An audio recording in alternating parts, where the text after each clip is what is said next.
If your business strategy doesn't involve scale, be prepared to fail.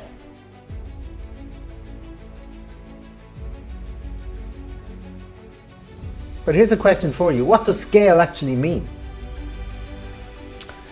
See, a lot of companies and leaders have this very tunnel vision mode of what scale actually means. They think it's always outward, always build more, right? And that is part of it. That can be a very valuable part of it, right?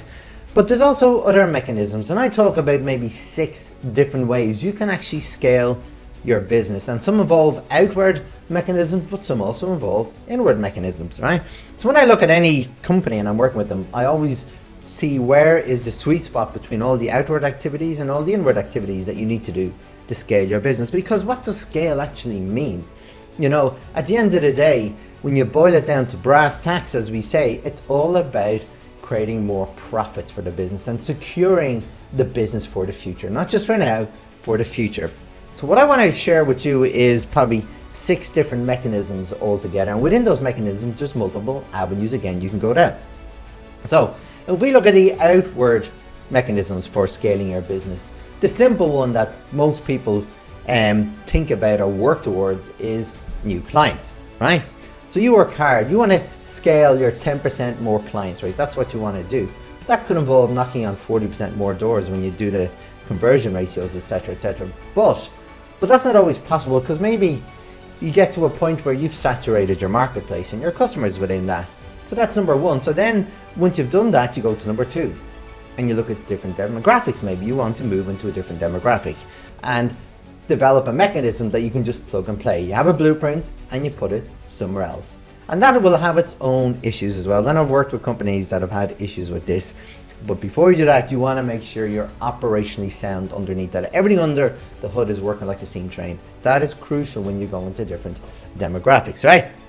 So then another one in the outward mechanisms, you maybe want to scale your product range, right? You want to add more. You see a gap in the marketplace, you want to add more products or services to an existing market. So you have 2 choices: develop your own, do the R&D, build them, white label goods, bring them in from somewhere else, or you could invest in companies that already do this. So again, there's multiple avenues you can go down when thinking about strengthening your product range within a marketplace. And again, that can apply to new demographics too as well.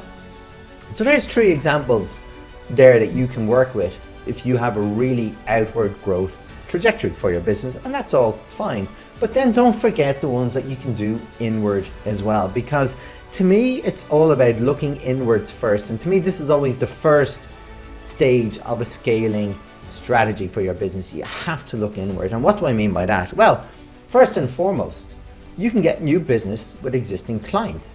That is a really powerful strategy to actually develop more profits and strengthen your business. And 2 things can happen then. Once you develop a mechanism and a really strong customer journey, you get more sales with the same customers, right? And that can mean multiple different ways. You could, for example, add an extra sales cycle into like a year, or you could actually develop more or introduce more products or service to the same clients. But then the other thing as well is there's a referral model that you can work with. You can get your clients to open up their network to you, and you do that when you've proved how valuable you are to them. Not before then, but after you've proved how valuable, and can you be very valuable to some of their colleagues in the same marketplace. So that's another way. Again, multiple channels you can go through with that one alone. But here's another one that's extremely powerful, and for me it's probably the number 1 thing you should do first, is to reduce your cost. Because once you reduce your cost of business, you reduce your cost per item you sell, whatever service, product, and therefore profit margins will increase. So what do I mean by reduce your cost? Well, there's multiple different places in your business you can reduce your cost. You can do it in your sales, your cost of sales. I've worked with places where 95% of the sales process didn't lead to a sale, and of that 5%, only 3% were a valuable sale with a valuable client. There is huge scope to reduce your cost of sales. But then not just in sales, what about your marketing, lead generation? You know, and again, when you start developing business with existing clients, your marketing spend naturally goes down. But once you start working with the reduce the cost, then you go into your operations. And in fact, what I normally do with customers, I work on sales and operations at the same time, increase their conversions, and then I look at creating capacity, right? But before I get on to capacity, when you reduce your costs, you actually then improve your profits, right? Substantially, in a really strong and secure way for your business. And that again secures your future as well. But once you start creating capacity in your business, it brings us on to the last element that you should be considering.